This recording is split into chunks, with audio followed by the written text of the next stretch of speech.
드리고요. 주님의 평화를 빕니다. 이제 오늘부터 모든 교회는 이렇게 절기가 없는 주간을 맞이합니다. 교회력에서는 보통 성령 강림 후 몇 번째 주일 이런 식으로 표현을 하는데요.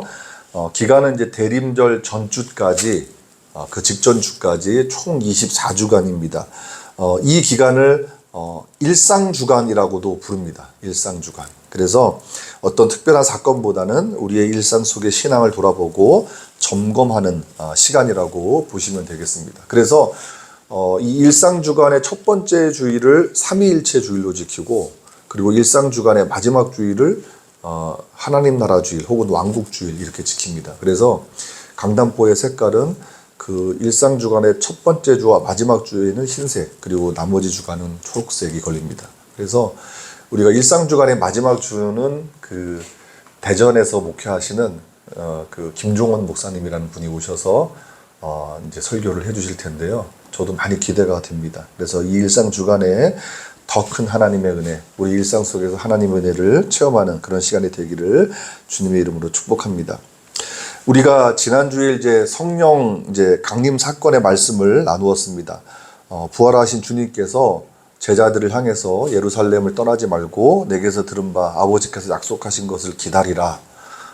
너희가 이제 몇 날이 못 되어서 이제 성령으로 세례를 받을 것이다. 그렇게 약속을 하셨을 때 제자들은 그 약속의 말씀을 믿고 예루살렘에 있는 마가의 다락방에 모여서 기도에 힘썼습니다. 그때 강력한 성령의 역사가 있었죠. 특별히 이제 성령이 말하게 하심을 따라 방언을 말하는 그 사건은 제가 이제 지난주에 말씀드렸듯이 창세기 11장과 연결해서 보면 흩어졌던 말들이 다시 하나가 되고, 또 흩어졌던 사람들이 다시 하나가 되고, 말이 통하지 않았던 사람들이 서로를 이해하게 되는 그런 놀라운 사건이었다. 그렇게 말씀을 드렸습니다. 그런데 오늘은 조금 다른 방향에서 성령을 좀 이해하는 시간을 가져보려고 합니다. 사실 성령 강림 사건은 정말 중요한 사건입니다. 네덜란드 출신의 개혁주의 신학자였던 헤르만 바빙크라고 하는 사람이 하나님께서 일으키신 세 가지 큰 사건이 있는데, 그 첫 번째 사건이 천지창조, 두 번째가 그리스도의 성육신, 그리고 세 번째가 오순절 성령 강림 사건, 이렇게 얘기를 하거든요. 그만큼 놀라운 사건이죠. 하나님께서 일으키신 놀라운 사건들이 많지만 그 중에서도 특별히 놀라운 사건이다, 이런 말씀입니다. 그런데 놀라운 사건이긴 한데 우리가 가만히 생각해 보면 정작 우리가 성령에 대해서는 좀 무지하지 않나, 잘 모르는, 잘못 알고 있는 게 많지 않나, 그런 생각이 들었습니다. 특별히 한국 교회 안에 그렇게 횡행하고 있는 왜곡된 성령 운동, 이런 걸 보면 저는 그런 생각이 강하게 됩니다. 그러니까 그 성령을 주로 능력의 관점에서만 보는 거예요. 그래서 성령의 능력을 행사하려고만 하는 겁니다. 그래서 은사사역이라고 하는 이름으로 예언, 환상, 입신, 그리고 치유, 이런 거에 집중하는 거죠. 그래서 임파테이션이라는 말도 막 쓰고, 전이라는 말도 쓰고, 이렇게 장풍 쏘듯이 막 밀면 뒤에 사람 쓰러지고 하는 그런 집회도 하고 그렇습니다. 물론 이제 성령의 역사가 그런 것도 있겠지만 그게 다는 아니죠. 오늘 본문은 우리가 성령을 이해하는 데 도움이 되는 말씀입니다. 우리가 성경에서 보면 성령을 가장 실감나게 보여주는 책은 이제 누가복음과 사도행전인데, 성령을 신학적으로 가장 잘 설명해 주는 책은 요한복음입니다. 그래서 요한복음에 따르면 성령을 어떻게 이야기를 하냐면, 성령은 예수 그리스도와 교통하는 분, 이렇게 소개를 하고 있습니다. 예수께서 세례를 받으실 때 성령이 임하셨죠. 또 예수를 이렇게 성령으로 세례를 주는 분이라고 소개합니다. 말하자면 성령은 예수 그리스도와 밀접한 관계가 있는 거죠. 그런데 우리가 요한복음에서 성령을 이렇게 소개하는 장면에서 좀 주목할 것이 무엇이냐면, 성령을 보혜사라고 하는 말로 설명한다는 거예요. 보혜사. 이 보혜사라고 하는 말이 처음 등장한 것은 요한복음 14장 16절입니다. 예수께서 이렇게 말씀하십니다. 내가 아버지께 구하겠으니 그가 또 다른 보혜사를 너희에게 주사 영원토록 너희와 함께 있게 하리니. 이 보혜사라고 하는 말이 어렵죠. 그 말 자체가 우리가 잘 쓰지 않는 말이어서.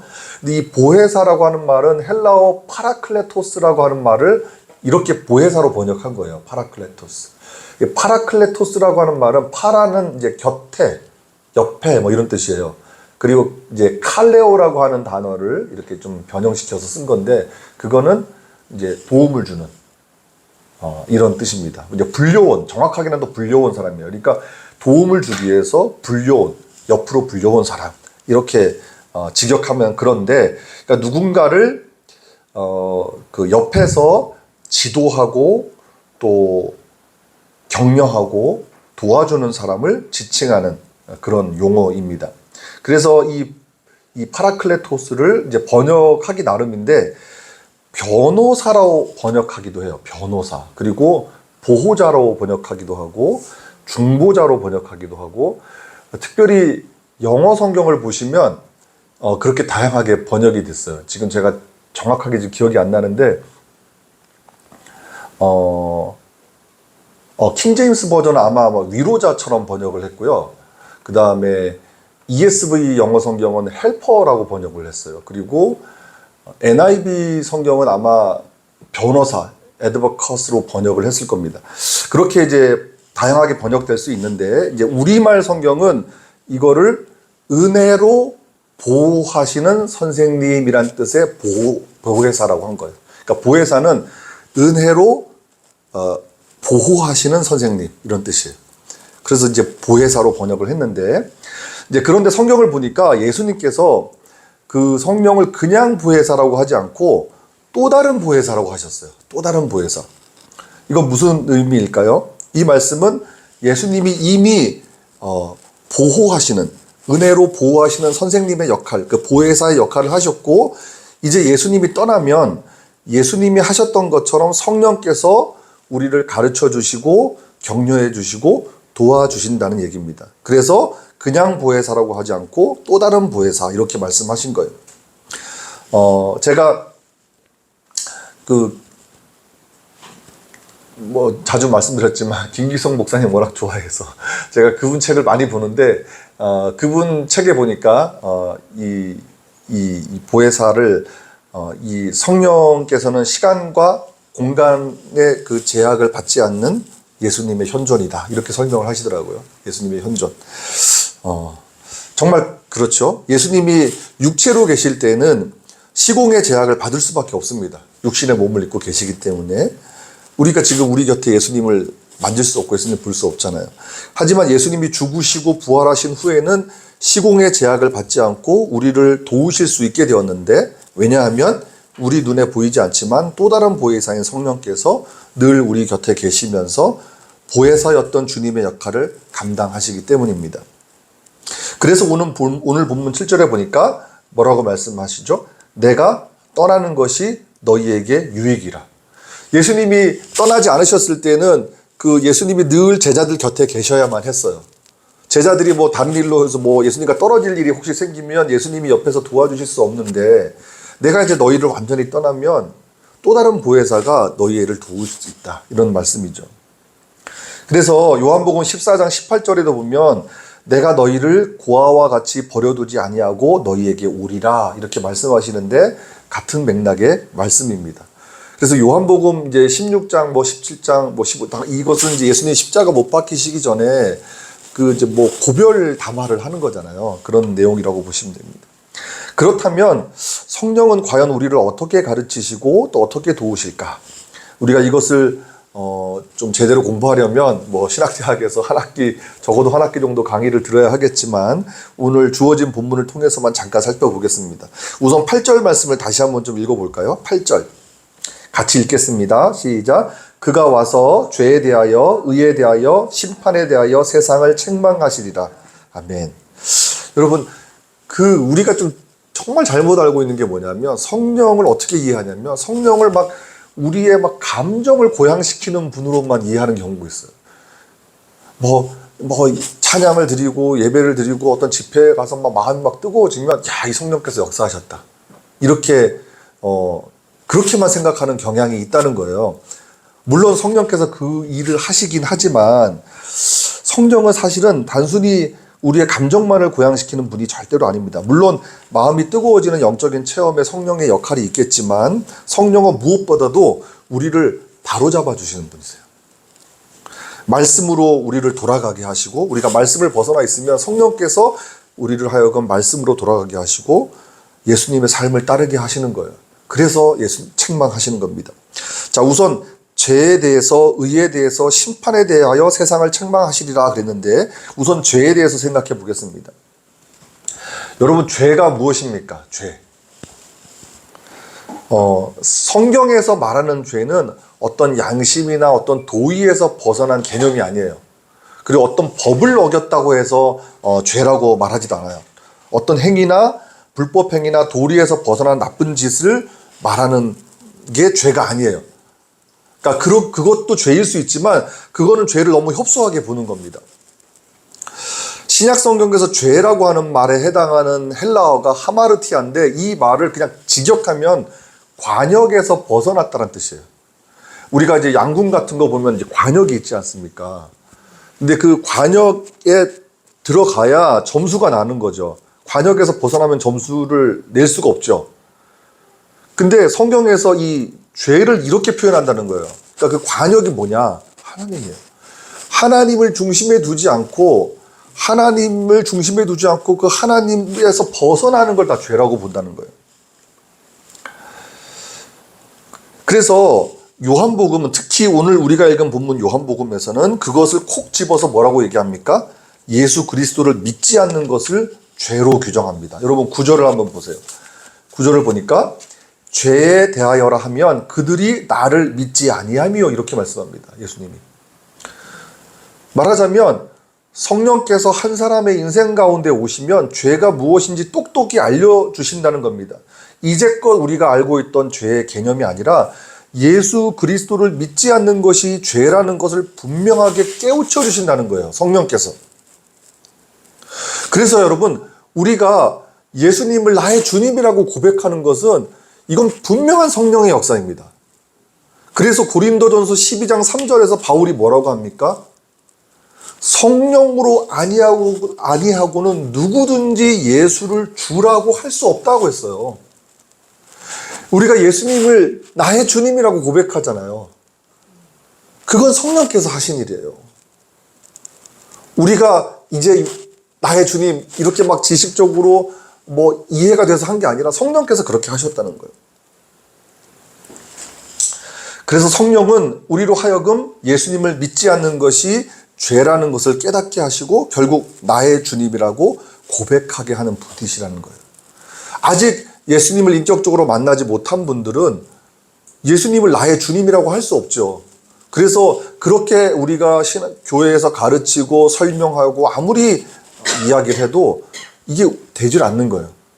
근데 그렇게 된다는 것은 성령께서 하셔야만 되는 거예요. 억지로 되는 일이 아닙니다. 여러분 성령은 단순히 어떤 종교적인 체험만을 주관하시는 게 아닙니다. 그런 체험을 주관하시기도 하지만 오히려 예수님을 깊이 알게 하시는, 그래서 우리와 인격적으로 동행하시는 분이 성령이세요.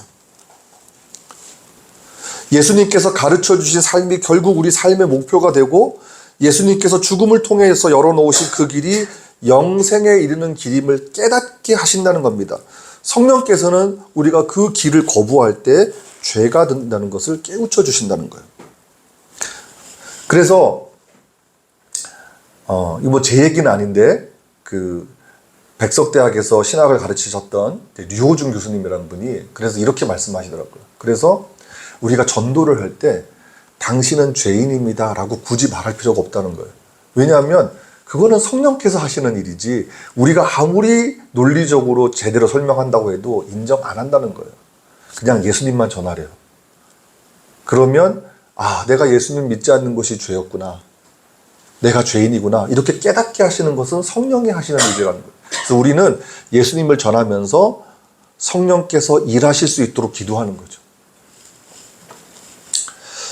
또 보혜사 성령은 의에 대하여 세상 사람들을 깨우쳐 주십니다. 여러분 10절을 한번 보십시오. 의에 대하여라 하면 내가 아버지께로 가니 너희가 다시 나를 보지 못하며 그랬습니다. 이 말씀은 성령께서 무엇이 옳은 것인지 깨우쳐 주신다는 얘기입니다. 예수님께서는 비록 세상에서는 버림받고 죽으셨지만 사흘 만에 부활하심으로써 하나님께로 가셨습니다. 유대인들은 예수님을 죄인으로 고소하고 또 그를 죽여서 예수가 틀렸다는 것을 입증하려고 했지만 예수님께서 다시 살아나셨어요. 부활을 통해서 주님이 옳았음을 입증되었다는 겁니다. 그래서 예수님께서 아직 죽기 전에 이 말씀하신 것은 그렇게 입증될 것이라는 예언의 말씀을 한 것이죠. 우리가 주님을 보지 못해도 성령께서 주님이 옳았음을 깨우쳐 주신다는 겁니다. 그리고 심판에 대하여 세상을 책망하신다는 것은 무슨 뜻이겠습니까? 여러분 11절 한번 보실까요? 심판에 대하여라 함은 이 세상 임금이 심판을 받았습니다. 이렇게 말씀합니다. 그러니까 세상의 통치자들이 막 기세 좋게 예수님을 죽였어요.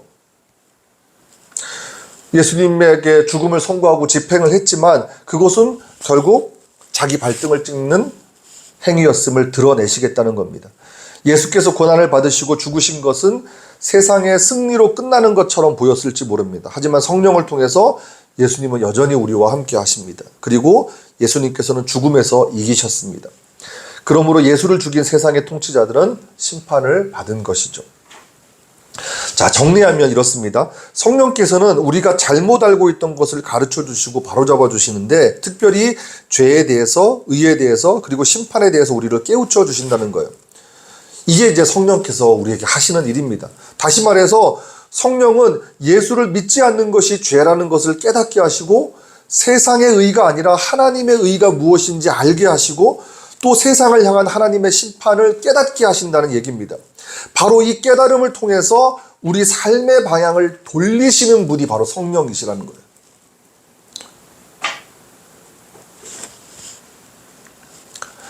자, 두 번째로 성령께서는 우리를 모든 진리 가운데로 인도하십니다. 13절 말씀을 우리 같이 한번 읽어보겠습니다. 13절 말씀입니다. 시작. 그러나 진리의 성령이 오시면 그가 너희를 모든 진리 가운데로 인도하시리니 그가 스스로 말하지 않고 오직 들은 것을 말하며 장래일을 너희에게 알리시리라. 여러분, 진리가 무엇입니까? 여러분, 우리가 성경을 읽을 때 정말 조심해야 될 것이 뭐냐면 우리가 어떤 단어를 딱 접했을 때 그 단어의 뜻을 우리 나름대로 알고 있잖아요. 그렇게 그냥 단정 지으면 완전한 오해가 생길 수 있는 단어들이 꽤 많습니다. 그 대표적인 예가 진리입니다.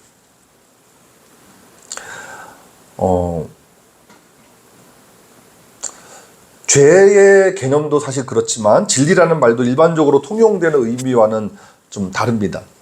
그러니까 진리라고 하는 말을 사전에서 찾아보니까 이렇게 정의했습니다. 참된 이치, 참된 도리, 이렇게 설명하고 있더라고요. 근데 이제 진리라고 하는 말을 철학에서는 어떻게 설명하냐면 어떤 진술이 있어요. 그 진술과 그에 상응하는 사태가 일치할 때 그걸 진리라고 해요. 그러니까 쉽게 얘기하면 우리가 참이 있고 거짓이 있을 때 참에 해당하는 게 진리예요. 트루스라고 한단 말이에요. 그걸 이제 진리라고 하는데, 그런데 히브리 사상에서는 진리는 그런 뜻이 아니라 한결같은 거예요. 변하지 않는 거예요. 그래서 믿을 수 있는 것이에요. 그게 바로 진리예요. 그래서 그 진리는 누구냐? 예수님, 하나님이라는 거예요. 하나님은 한결같은 분이시거든요. 변하지 않는 분이시거든요. 그래서 믿을 수 있는 분이거든요. 그래서 예수님께서 요한복음 14장에서 뭐라고 말씀하십니까? 내가 곧 길이요 진리요 생명이다 말씀하셨어요. 당신이 진리라고 말씀하셨을 때는 나는 한결같은 존재라는 뜻이에요. 곧 하나님이시라는 말씀입니다. 여러분, 요한복음 18장에 보면 아주 재미있는 장면이 하나 기록되어 있습니다. 예수님께서 이제 유대인들에게 이제 잡혀와서 그런 다음에 그 유대인들이 다시 예수님을 빌라도의 관정 앞으로 끌고 가거든요. 그래서 빌라도가 예수님을 신문합니다. 네가 왕이냐? 이렇게 질문을 하기도 하고, 그래서 진리에 속한 자는 내 말을 듣는다 이렇게 말씀하죠. 근데 이 빌라도가 예수님을 향해서 진리가 무엇이냐 이렇게 질문해요. 진리가 무엇이냐. 근데 그 빌라도의 질문을 받은 예수님이 진리가 무엇이다 이렇게 말씀하지 않았어요. 대답하지 않았어요. 성경의 기록에 보니까 빌라도가 진리가 무엇이냐 이렇게 질문하고 나서 단락이 바뀌어요. 새로운 장면으로 바뀌는 거예요. 드라마로 치면. 그러면 진리에 대해서 궁금한 사람들은 그 진리가 무엇이냐 물었던 그 빌라도의 질문에 대해서 예수님의 대답을 듣기 원했을 텐데 예수님 말씀을 안 하신단 말이에요. 그게 예수님이 진짜 말씀을 안 하신 건지 아니면 요한복음의 저자가 예수님이 어떤 말씀을 하셨는데 기록하지 않은 것인지 모르겠지만 저는 전자가 맞다고 봅니다. 요한복음에는 재밌는 장면들이 많잖아요. 가늠한 여인이 찾아왔을 때 뭐 바닥에다 뭐 쓰신 것도 성경에 내용이 없잖아요. 근데 예수님이 이제 말씀을 안 하시는데 이제 요한복음이 우리에게 전하고자 하는 말씀은 뭐냐면 진리가 무엇인지 너희가 궁금하겠지만 너희가 너희 눈으로 보고 있는 예수 그리스도가 바로 진리라는 것을 보여주시라는 말씀이에요. 예수님께서 빌라도의 질문에 대답하지 않은 것은 네가 지금 앞에서 보고 있는 내가 바로 진리다라는 것을 말씀하셨다는 거죠. 그러므로 오늘 본문에서 진리의 성령이라는 말씀은 이것은 진리이신 하나님, 진리이신 그리스도, 그러니까 진리의 영은 하나님의 영 혹은 그리스도 영 이렇게 볼 수 있고 그 영이 모든 진리 가운데로 인도하신다는 것은 성령께서 그리스도의 영께서 하나님의 영께서 성령께서 우리를 하나님에게로 그리고 그리스도에게로 인도하신다는 뜻입니다. 예수님께서 십자가에서 죽으시면 제자들을 떠나는 거죠. 육신을 떠나는 거죠. 그러나 제자들은 성령을 통해서 진리이신 예수 그리스도와 함께하는 것입니다. 그것은 우리도 마찬가지입니다. 성령께서는 우리를 그리스도와 연합하는 길로 이끄시고 인도하신다는 겁니다. 이것이 얼마나 놀라운 은혜입니까? 자, 그런데 13절을 다시 한번 보십시오. 성령께서 스스로 말하지 않고 오직 들은 것을 말한다 말씀하세요. 이게 굉장히 중요한 겁니다. 자, 스스로 말하지 않고 오직 들은 것을 말한다.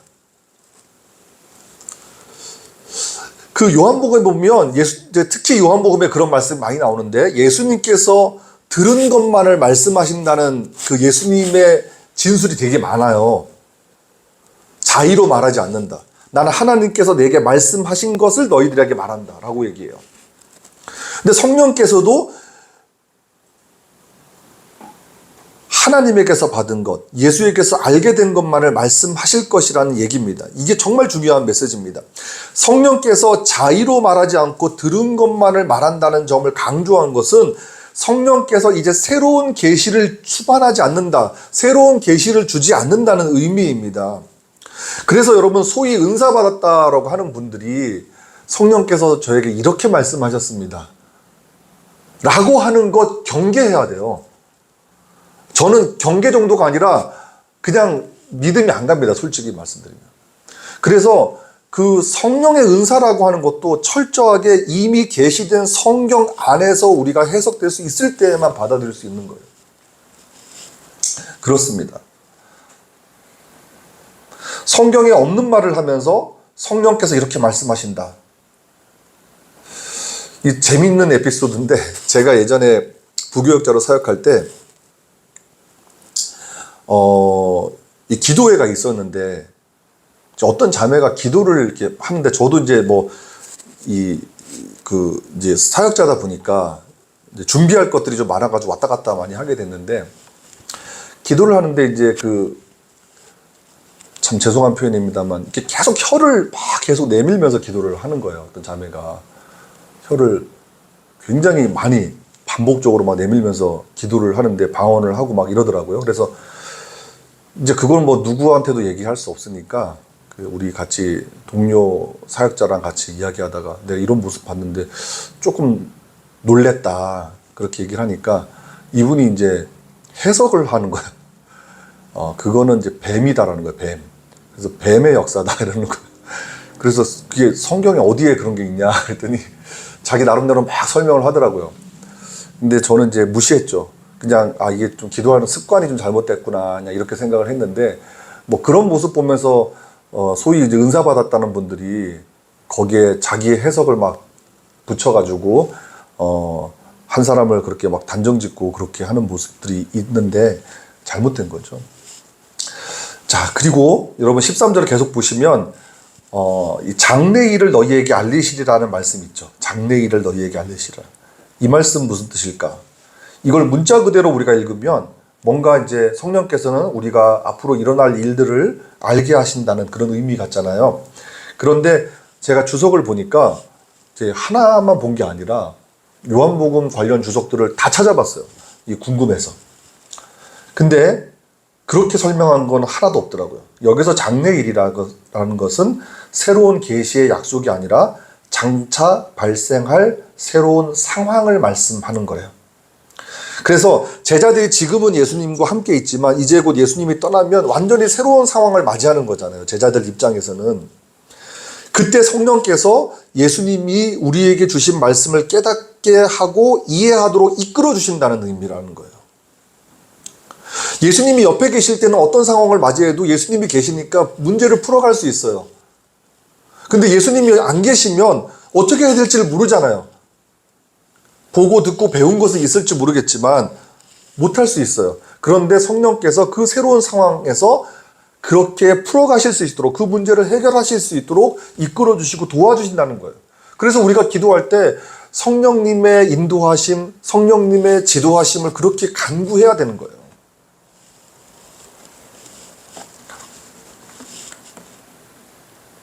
요한복음 14장 26절에도 비슷한 말씀이 있습니다. 요한복음 14장 26절에 보니까 보혜사 곧 아버지께서 내 이름으로 보내실 성령, 그가 너희에게 모든 것을 가르치고 내가 너희에게 말한 모든 것을 생각나게 하리라.